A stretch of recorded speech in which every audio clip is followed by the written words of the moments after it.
The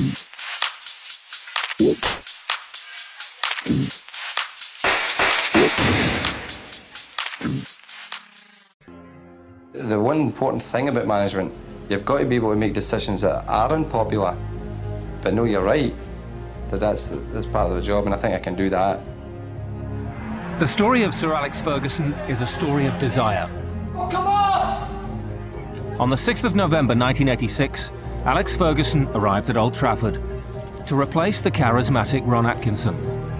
Right from the outset, Ferguson's target was clear. The only way we can win the European Cup is by winning the league.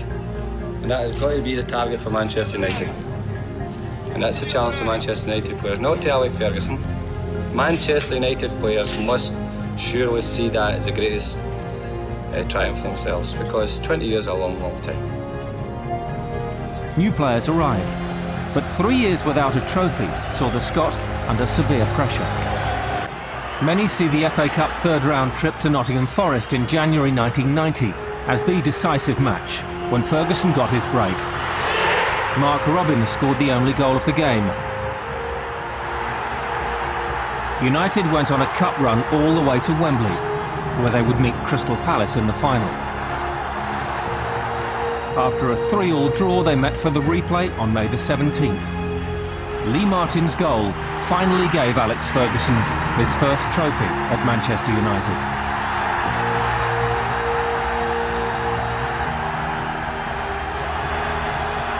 The tide of opinion was turning. 1992 saw Leeds United win the title. The following season, United came back stronger.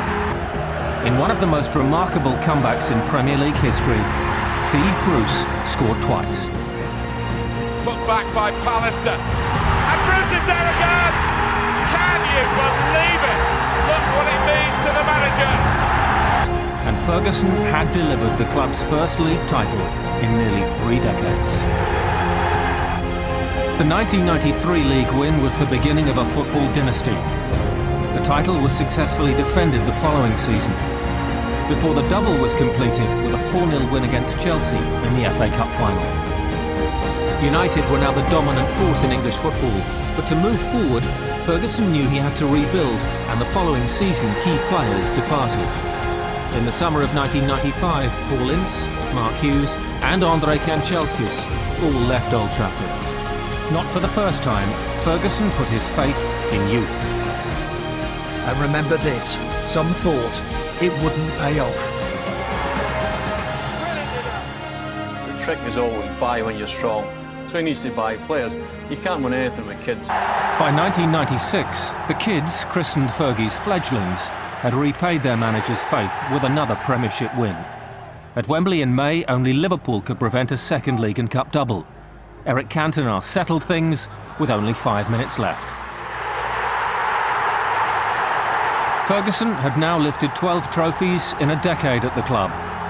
It had always been a long-term vision. In 1999, Manchester United were chasing 3 trophies: the FA Cup, Premiership and the Champions League. In April, they met Arsenal in an FA Cup semi-final replay at Villa Park. Peter Schmeichel's last-minute penalty save forced the tie into extra time. With the team still tied at 1-1, the ball fell to Ryan Giggs. From Vieira. Giggs gets past Vieira, past Dixon, who comes back at him. It's a wonderful run from Giggs!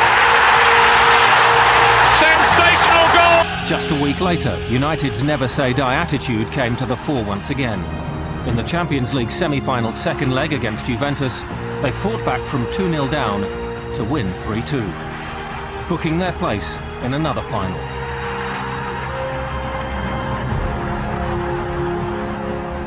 As the season came to its climax, Ferguson juggled his squad in pursuit of history.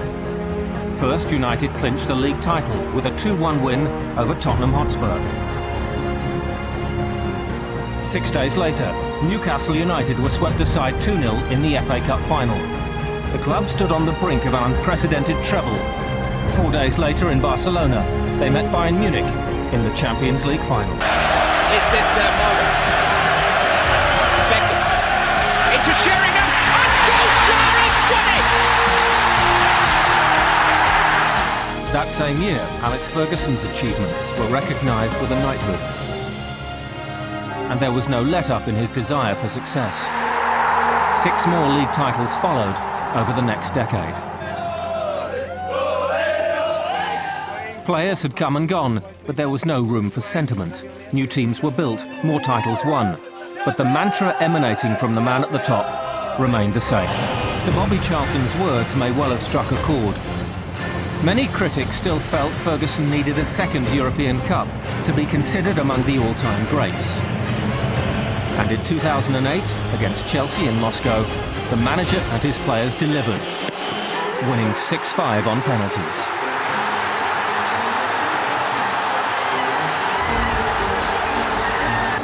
Sir Bobby led the team up to collect the trophy, 40 years after he'd lifted it himself and 50 years after the Munich air crash.